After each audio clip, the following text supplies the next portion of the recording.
Bonjour, voyons donc pourquoi et pour quelles raisons les propriétaires peuvent vendre ou simplement se débarrasser d'une Skoda Yeti d'occasion. Yeti possède de nombreux moteurs intéressants. Parmi eux se trouve le TSI de 1,2 litres le plus courant avec turbine, qui produit 105 chevaux. Il existe également un moteur à combustion interne de 1,4 litres TSI développant 122 chevaux.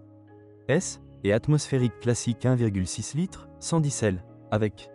Le moteur le plus intéressant est celui de la version à transmission intégrale 1,8 litres TSI développant 152 chevaux. Avec, en combinaison avec une transmission manuelle à 6 vitesses ou DSG, robot, la voiture peut facilement surmonter de simples zones boueuses ou enneigées. En même temps, il mange de l'essence avec parcimonie, en moyenne environ 10 litres de consommation mixte. L'accélération de ce moteur est bonne, jusqu'à 100 km/h pour le manuel, cela ne prend que 8,4 secondes, et pour le robot, 9 secondes. Le modèle est disponible en traction avant et en transmission intégrale. La transmission intégrale est assurée par un embrayage LDEX à commande électronique. À des vitesses allant jusqu'à 30 km/h, il contrôle automatiquement la connexion de l'essieu arrière en fonction des conditions routières.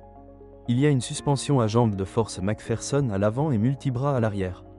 Ensemble, ils vous permettent de surmonter en douceur les surfaces inégales et de manœuvrer en toute confiance sur l'autoroute. Un empattement court de 4222 mm et une garde au sol suffisante de 180 mm vous aident à vous sentir non moins en confiance en tout terrain. Les passionnés de voitures, dans leur critique sur la Skoda Yeti, notent la bonne maniabilité de la voiture. L'assemblage est de grande qualité. Le salon est décoré avec des matériaux de haute qualité. L'isolation phonique est excellente. Des dysfonctionnements anormaux surviennent rarement. Et si vous devez réparer quelque chose, acheter des pièces de rechange ne pose pas de problème. Les magasins proposent des pièces originales et non originales. La transmission intégrale, bien qu'elle ne soit pas une panacée contre la saleté, aide à surmonter les routes enneigées et boueuses. Tous les avantages ci-dessus sont indirectement confirmés par un petit ensemble de faiblesses. Où pouvons-nous nous éloigner d'eux? La voiture idéale n'a pas encore été inventée. Inconvénient de la Skoda Yeti, peinture de mauvaise qualité. Déjà pendant la période de garantie, les portes peuvent se décoller. Le coffre de la Skoda Yeti est petit, seulement 405 litres. Seules quelques valises pourront tenir ici. Le système de connexion d'entraînement LDEX nécessite un entretien périodique si le véhicule est souvent hors route. En raison du large seuil, il n'est pas pratique de monter dans la voiture par temps de neige fondante. Les revêtements en tissu se salissent rapidement et sont difficiles à nettoyer. Le plus gros problème concerne la consommation de pétrole. Ainsi, le moteur 1.8 des modèles d'avant 2011 consomme beaucoup d'huile, environ 1 litre aux 10 000 km. Cela doit être surveillé de près. Après tout, le manque d'huile peut endommager n'importe quel moteur à combustion interne. Les résidents du Nord devraient également tenir compte du mauvais chauffage intérieur.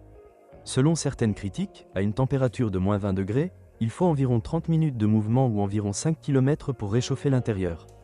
Le modèle extérieurement non standard attire certainement les acheteurs. Autrement dit, ici, Yeti est définitivement beau. Aux avantages s'ajoute une bonne manipulation, un assemblage de haute qualité et une facilité de réparation. De plus, c'est l'une des voitures les plus sûres. Lors des crash tests indépendants effectués par Euro NCAP, il a reçu la note maximale de 5 étoiles sur 5. Mais lorsque vous achetez une telle voiture, soyez prudent. Toutes les voitures vendues ne s'avèrent pas aussi performantes que leurs propriétaires le décrivent. Par conséquent, afin de ne pas acheter un monstre, une Skoda Yeti avec de nombreux problèmes, vérifiez l'historique de la voiture avant de l'acheter. Bonjour les amis, vous cherchez une voiture d'occasion, vous devez prêter attention au site web carm.pro. Carm.pro est grand catalogue de voitures, moteurs, boîtes de vitesse. Et le meilleur, c'est que vous pouvez trouver des informations sur les pannes de n'importe quelle pièce. Complètement gratuit. Allez sur le site web carm.pro et découvrez tous les éventuels points faibles des voitures d'occasion.